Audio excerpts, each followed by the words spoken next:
We did this trip for 4 guys, $3,000.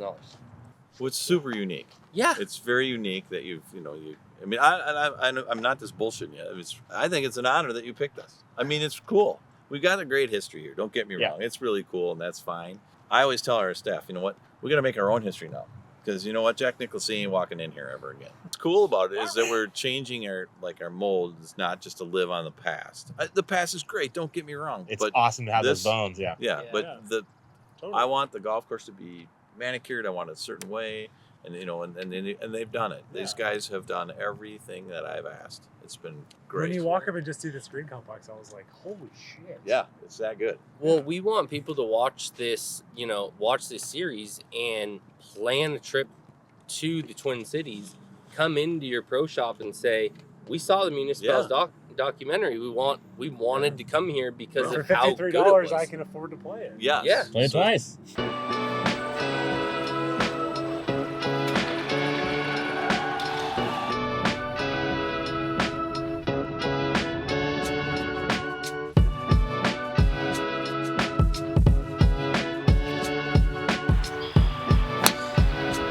I had a Jackal and Hyde hole. Bad, good, bad, good.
We were actually told that our friend Mason from A Good Walk Spoiled told us that it is by far his favorite course in the Twin Cities area.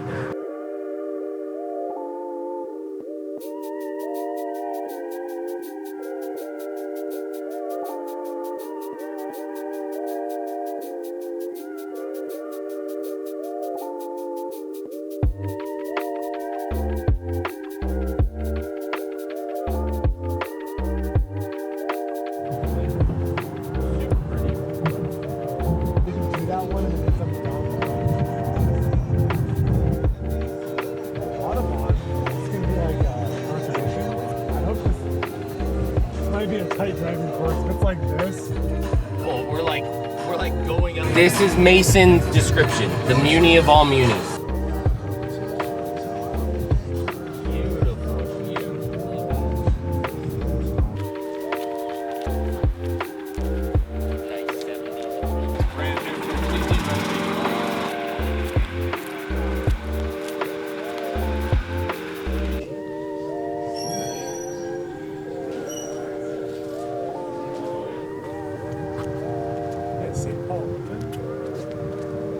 Yeah, so this was a PGA Tour event until 68. The Western Open. Yeah. I was going to say, it's definitely not leaving off.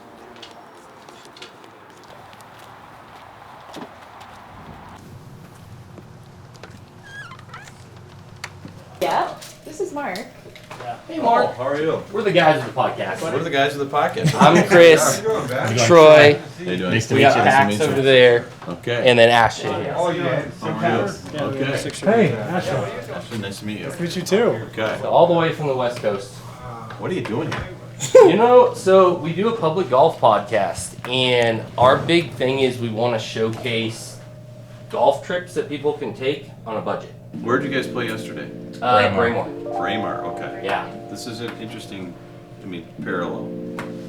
The architect that redid that golf course redid this one. Okay. Awesome. And he actually did this one before he did that one. Okay. Okay. Cool. He was a guy named Richard Mandel. So he's an East Coast guy. He's from the Carolinas. But this was 11 years ago. They redid this place, and it's gone haywire. Literally, if you don't plan, you don't play here. That's why I contacted you guys ahead of time. I was like, we're coming all the way from California and Oregon. Let's see if we can. Yeah. So it's really a cool place here. So they've had a long history of golf here. So they redid this place 11 years ago, and spent a pile of money on it, and it's paid back in spades. Your facilities are gorgeous. Yeah, pulling up here, I think Ashton's jaw dropped a little bit. Yeah. We're used to Bay Area and Oregon where I wish we had people that would put money into the courses like this. Yeah. They took a big risk here. This is, it's county owned, so this isn't freebie. Money's got to get paid back here, and it's worked out well. Yeah. I've only been here since the redo. They brought me here. This course is really, really good. And it's not even Mason that's told us. That's crazy. That's awesome. Yeah, it is very unusual. The only golf. It's just cool to be in that. Yeah, it's the only municipal golf course that's held the PGA Championship twice. Owen and Chick. Also, what winner names? You think about what has gone on here compared to what nowadays. Golf is so different, but yeah, this is pretty neat. You gotta tell us about this.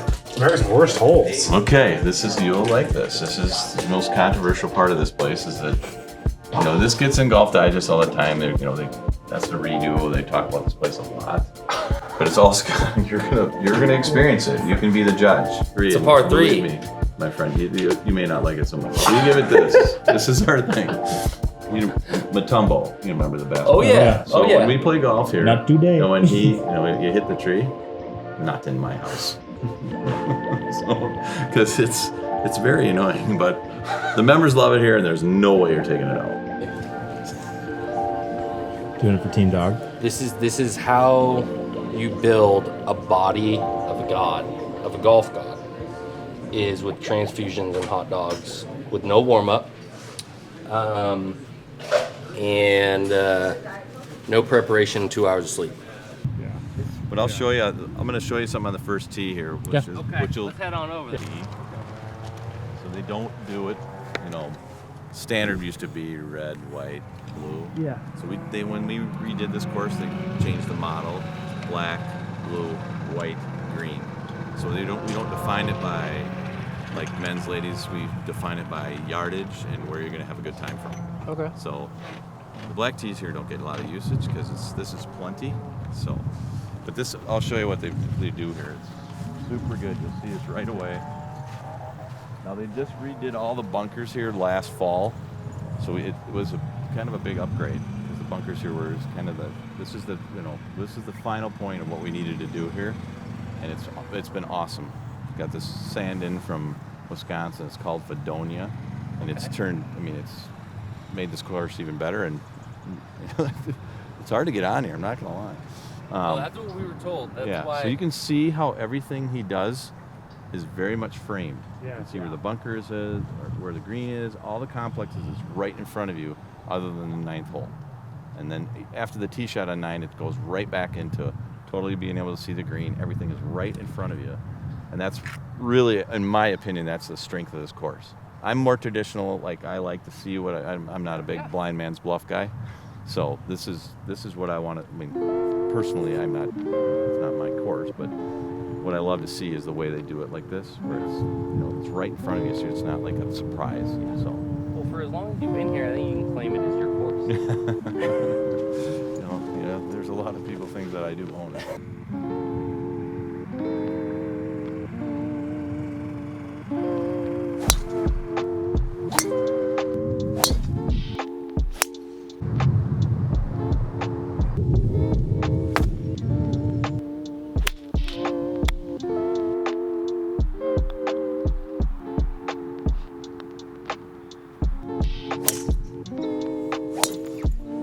I think what's interesting about this that I'm not really used to is, like he said, the fact that it's framed, but it's not claustrophobic. Like there's so much room to hit it here. Yeah.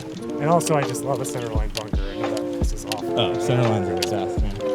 Yeah, I mean, I also can't believe kind of we talked about it's just like very firm. Yeah. Like, Everything's bouncing. This is the second course we've played where there's like a bunch of birdhouses everywhere. Yeah, yeah, it's kind of cool. I really do love places like this where it's like the nature is woven in. Yeah.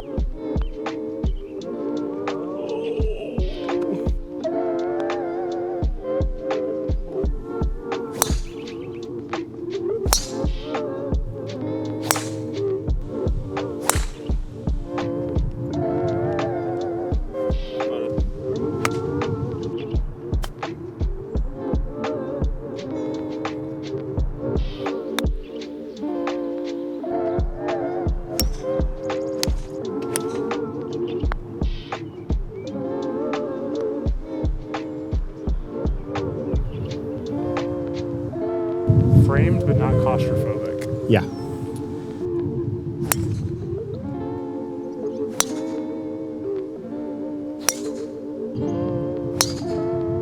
Famous last words, but I think mine's like pretty close.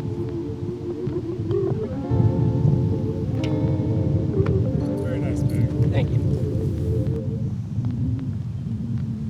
Oh, what an asshole.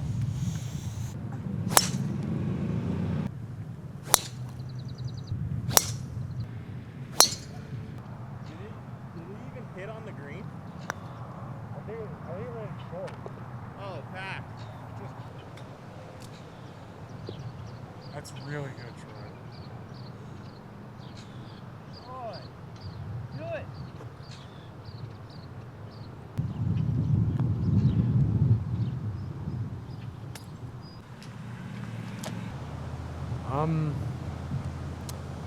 I think it's cool. I think the problem with it though is I don't know how accessible it is. If you can't hit the ball in the air, it's pretty hard, right? Like, because honestly, if you can't hit it in the air, I think you want to hit like a punch shot. You're basically just like hitting it into the tree.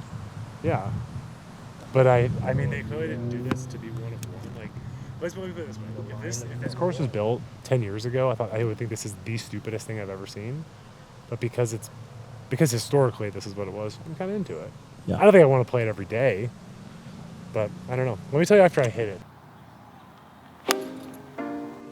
You know, the bunker thing was huge. I mean, we just redid them last fall, which is a really big deal for, to get it right. Because now we really don't have anything left to do here. I mean, when we came 11 years ago, they redid it.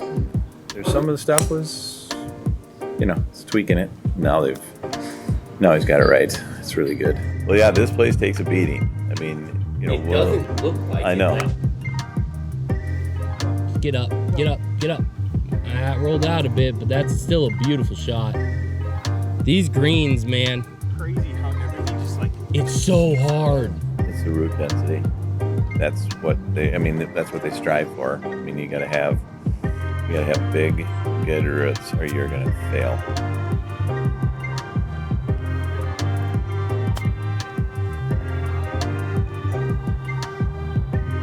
Our golf courses that are owned by municipalities, are they a business or are they an amenity? That's where it gets dicey, because you never know what, depending on political climate.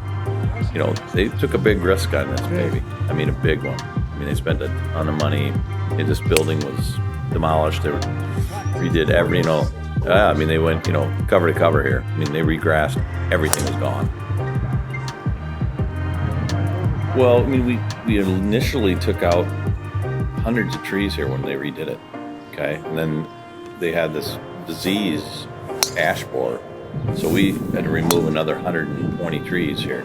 And it's the best thing that's ever happened to this place. I'm not kidding you. Because the fairways are, everything grows. Yeah. And he'll tell you, Richard Mandel, when we met with him, the architect here, is that, really well-placed trees are in rows. So there's always escapability. Not groves where you hit your ball in there and it's like, oh shit, it's jail, I can't find it, takes too long to find. So if you go to Augusta or you go to any really good tour course, you go to Hazeltine here, and obviously, it's lined somewhat with trees, but there's always escape routes up, under, there's plenty of room.